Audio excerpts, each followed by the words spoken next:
Welcome to Discovering. There's no shortage of great places to visit right here in our own backyard. February is travel month on Discovering. Each week we'll be taking a look at some of the great places you may want to add to your summer to-do list. Tonight, we'll take a look at the Newberry Paradise area, also known as Tahquamenon country. When you think of Newberry, Michigan, you think of Taquamenon Falls. But what you're missing out on are the many beautiful opportunities and hidden gems that are here in Luce County. Stick around, that's all tonight right here on Discovering. The secret streams that flow beneath the cliffs of colored stone, forests thick and healthy with birch and pine and oak, surrounded by the greatest lakes this world has ever known. The black bear's awesome presence as he roams the hills and fields, call of the timber wolf, the loon's lonesome trill, the eagle soaring high above, the trout lies deep and still. These are what I treasure, the only way I measure feelings that I have for this fine land. There is so much to discover when you're a long-time lover of northern Michigan.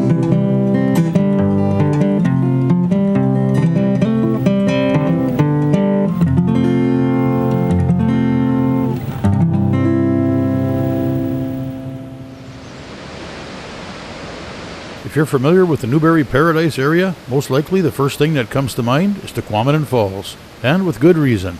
It's one of the most spectacular sights in the Upper Peninsula. But look a bit deeper into this pristine corner of the UP, and you'll find a great summertime getaway spot offering a wide variety of must-see attractions and activities that are family-friendly, affordable, and adventurous. We'll begin our journey in Newberry. Drive just 1 mile north on 123 where the Taquamenon River crosses, and you'll find the Taquamenon Logging Museum.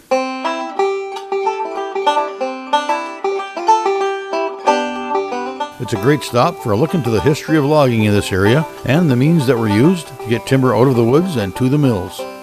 They feature a variety of events throughout the summertime, so be sure to check their website for a list of what's happening and when. We have our festivals every fourth weekend of the month. We'll have a day event in June. July we have a 2-day event, which is we have music involved in that. And also in August we have the 2-day event. And then September we have our Fiddler's Jamboree, and then October we have our last breakfast, and that's the time that we shut down. Continue on 123 another 3 miles, hang a left on 407, and it's only 4.5 miles to Oswald's Bear Ranch. Oswald's Bear Ranch is 240 acres of natural habitats for the bears. And you see bears in a natural setting, so you can see the bears swimming in the ponds, you can see them wrestling and climbing the trees, nibbling on the branches, and just about anything that you think a black bear would do you can see here right at Oswald's Bear Ranch, and you get right up close to them. If you want to interact with the cubs, that's a $10 free, and that's a bucket list item. A lot of people send us back some emails saying it's the best thing that's ever happened on their family vacation. So we get Christmas cards with that kind of stuff too. It's a happy-go-lucky place to come and see. Yeah, there's 240 acres here, but the original 80 acres is right now the tentative walk around of habitats. There are 4 large habitats. They're about a quarter of a mile to a half mile around. It's easy access, so you can come bring the family and walk around the habitats, and there's elevated platforms to get up over top of the fences. You can look down and see the bears without the fences in the way and get some good pictures or some good videos, and it's easy going. We like to invite active military with their families, a free admittance for that. Salute our military families and the heroes. We also have free school field trips, so if anybody would like to bring the class here, feel free to do that. Just go right onto our website and you can book that, and it's all free at oswaldsbearranch.com.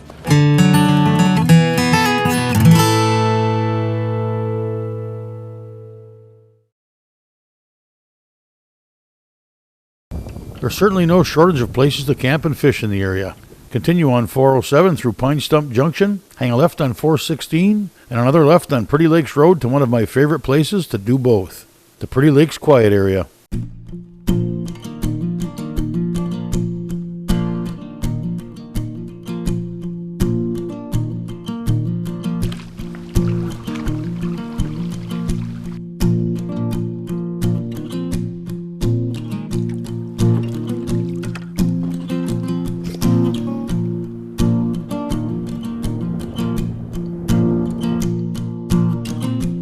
The Pretty Lakes Complex in Lewis County offers a series of small lakes that you can portage to and from. Not only are they isolated by carry-in and portage, they're also protected by no motors regulations. Portages are generally through open white pine forest. The lakes are nestled among white pine, spruce, cedar, and poplar trees. Boats with any motor are not allowed. The Pretty Lakes Complex is taken care of by the Michigan DNR State Forest and there is a State Forest campground on Pretty Lake, as well as additional rustic campsites on Camp 8 Lake and Beaver House. All campers should register at the Pretty Lake State Forest Campground, and a recreation passport is required. Although close enough for easy portaging, the rest of the lakes in the Pretty Lake Complex maintain their own individual qualities. They have varying shapes and contours, and the presence and absence of submerged aquatic plants, and the presence and absence of artificial fish attractant. The Michigan DNR Fisheries Division also helps preserve their diverse characters by stocking different species in many of the lakes.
A bit further north on the shores of Lake Superior is Grand Marais, a great place for agate hunting. The Upper Peninsula is one of the best places on the planet to be a rockhound, and some of the most prized finds are agates. The best way to find out more is to take a cruise to the Gitchagumi Agate and History Museum in Grand Marais and talk to the agate lady herself. The museum was founded in the early 1950s by a gentleman named Axel Nemi. He ran it through the early 80s, and he made me into the rockhound that I now am. For 10,000 years since the glaciers last retreated, there's been a lot of erosion. The glaciers also freed up a lot of different types of rock, and so we have an extreme variety of rock, especially between Grand Marais and Whitefish Point. This is a Lake Superior agate, and this one has, probably 6 different types of structure. There's 20 or 30 different types of structure that the microcrystalline quartz crystals manifest in terms of how they fill in those spaces. And one thing about Lake Superior agate, we used to say it's the oldest agate on Earth, and unfortunately now there's some in Australia that are a little bit older, but we're certainly the oldest agate in the Western Hemisphere. Our agates are 1.1 billion years old, but the nice thing about Lake Superior agates is that we have many different structures, perhaps more of the varieties of structures than any other agate in the world.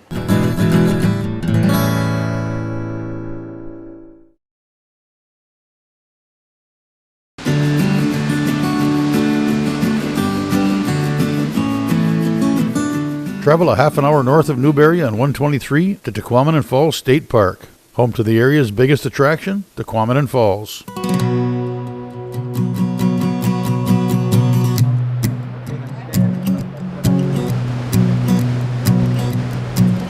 When you hear the words Taquamenon Falls, the first thing that comes to mind, of course, is the falls themselves, and for good reason. The lower falls is made up of 5 smaller falls.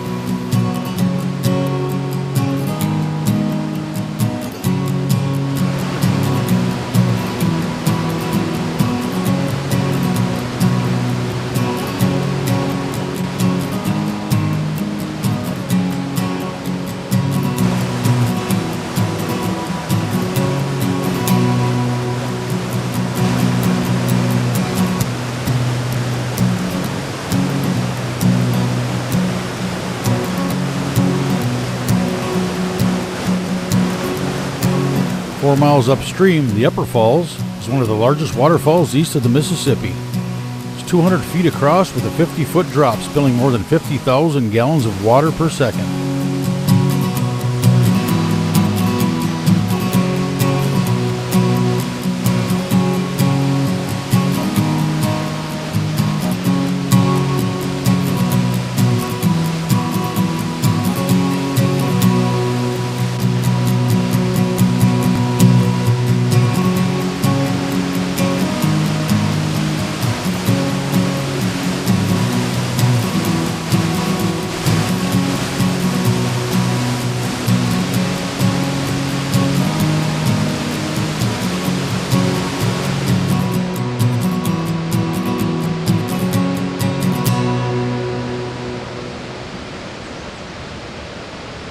The falls may indeed be the centerpiece, but there's a whole lot more park going on here than meets the eye. There are 6 different nature trails throughout Taquamenon Falls State Park. One of the ones that is most well known is the hike from the Upper Falls to the Lower Falls in the park itself. They also offer a shuttle service, so if you walk from one to the other and you need to get back to your car, you don't have to walk back, you can get a ride. There are 2 campgrounds in Taquamenon Falls State Park, one at the Lower Falls, and the other is 5 miles south of Paradise on M123, where the Taquamenon River flows into Whitefish Bay on Lake Superior.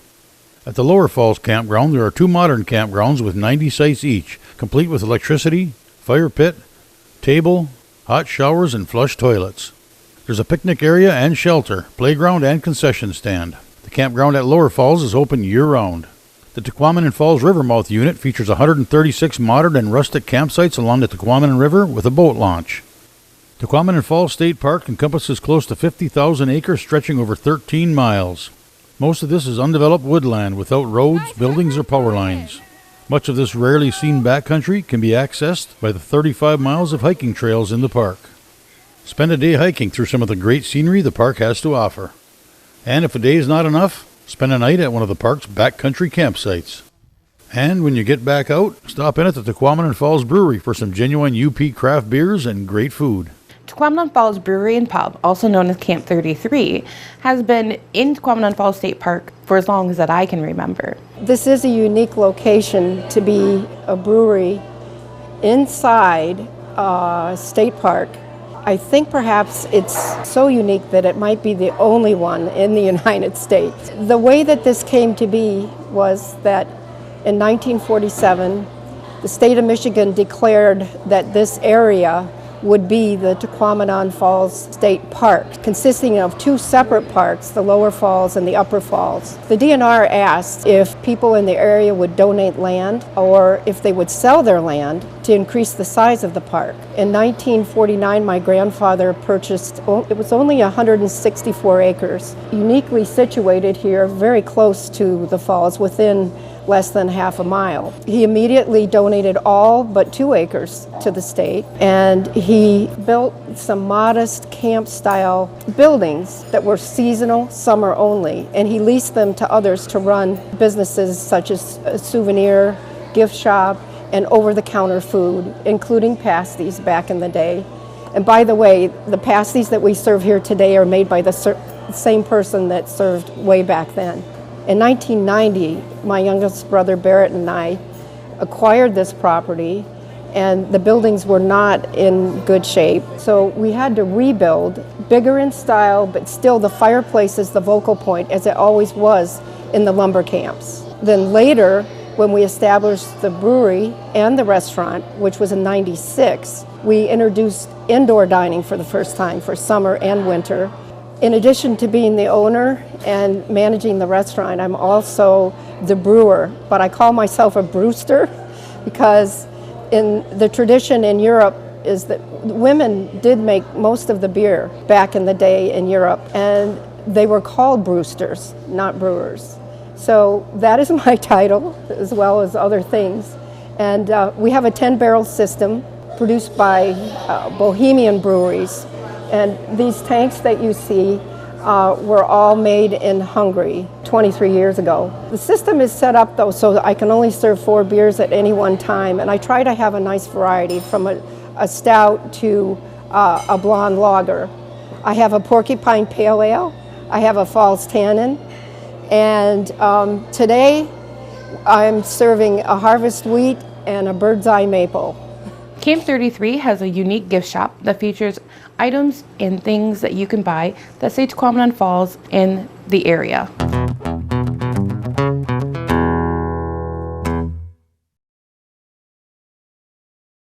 Throughout the year, towns across the Upper Peninsula are home to a variety of annual events. Located along the shores of Lake Superior's Whitefish Bay, the town of Paradise is no exception. And if you like blueberries, be there in the middle of August for the Wild Blueberry Festival. The Wild Blueberry Festival is located at the Community Center in Paradise, Michigan. People come from all over the country to Paradise for this festival. It's very popular. We probably have about 6,000 visitors in our little bitty town, and it's great for our community. We have just about anything you would want to eat with blueberries in it. Brunch has blueberry pancakes with blueberry sauce, syrup, whichever you want. We have blueberry buckle, blueberry pie, of course. We also have a blue streak, which is a blueberry buckle with vanilla ice cream with blueberry sauce over it and whipped cream. And our grooming operation does a sale of blueberry brats. So anything you want blueberry, we got it. It's the third full weekend in August every year. Paradise is a very small town, but we welcome anybody into our town. We love to have visitors. We have 3 restaurants, and then of course there's the pub out at the state park, Taquamenon Falls State Park, and we have several motels, lots of cabins for rent, so there's lots of places for visitors to stay, as well as the campgrounds. There's 3 campgrounds in the area. We actually have over 100 vendors, anywhere from selling jewelry to wood crafts to leather items, metal items, anything you could ask for we have here. We have entertainment here at the community center all day long. Then we have our Blueberry Jamboree, which is further into Paradise, downtown at our Sawmill Creek Park. We have lots of activities, especially for children.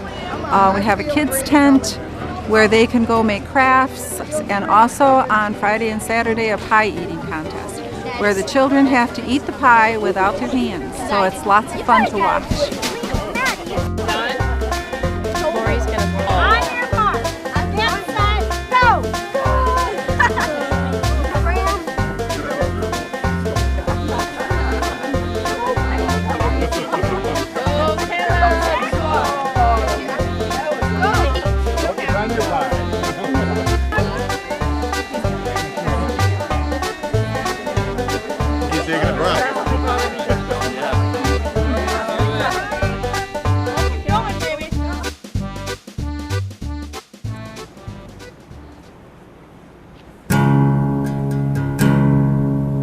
The last time I talked with him, he said he was holding his own, and that's the last time I lost contact after that. It looks from the information that we have that it's fairly certain that the Fitzgerald went down, and we're talking now about a matter of life and death and looking for survivors that might be in life rafts or in the water, and we can only ask the masters to do the best without hazarding their vessel.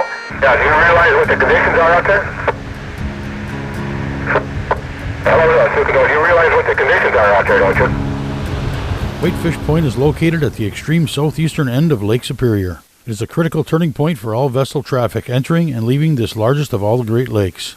In 1849, Congress established a lighthouse here, and the life-saving beacon has illuminated these dangerous waters ever since. Whitefish Point is now home to not only the lighthouse, but also the Great Lakes Shipwreck Museum. What we have here at the Whitefish Point Shipwreck Museum is a history of shipwrecks as they have occurred during the modern era, from the time of the French traders right through the British fur companies, and following the shipwreck history right up until the modern era, focusing of course on the wreck of the Edmund Fitzgerald, the last major shipwreck in 1975. We're right in the area because we picked up several pieces of orange-type wood, looks like out of a lifeboat, and that definitely was a life jacket. Let's see if I can get a name. Most famous shipwreck of recent time, the Edmund Fitzgerald. The Great Lakes Shipwreck Historic Society was able to conduct exploratory missions to the Edmund Fitzgerald, culminating in July of 1995 with the retrieval from the bell from the pilot house of the Edmund Fitzgerald. The family wished to have that on display here at our museum as a lasting memorial. Indeed, every November 10th, we have a memorial ceremony here at the museum when the bell is taken out and rung 29 times for each crewman on the Edmund Fitzgerald, once for all the seamen lost on the Great Lakes.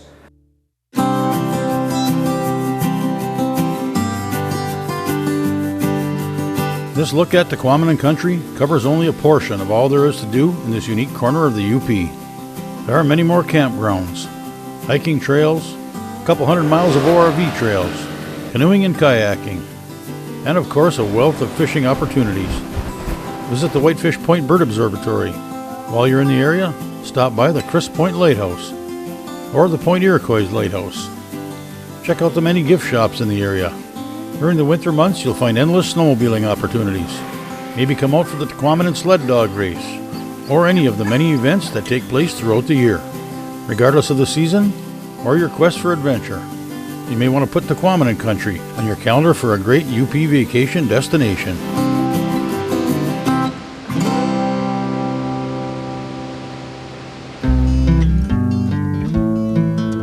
Well, that's it for this week. Be sure to check out 906outdoors.com, where you'll find the 906 Fishing Report, TV6 weather, shopping, and more. Thanks for watching, and I hope to see you next week, right here on Upper Michigan's very own Discovering.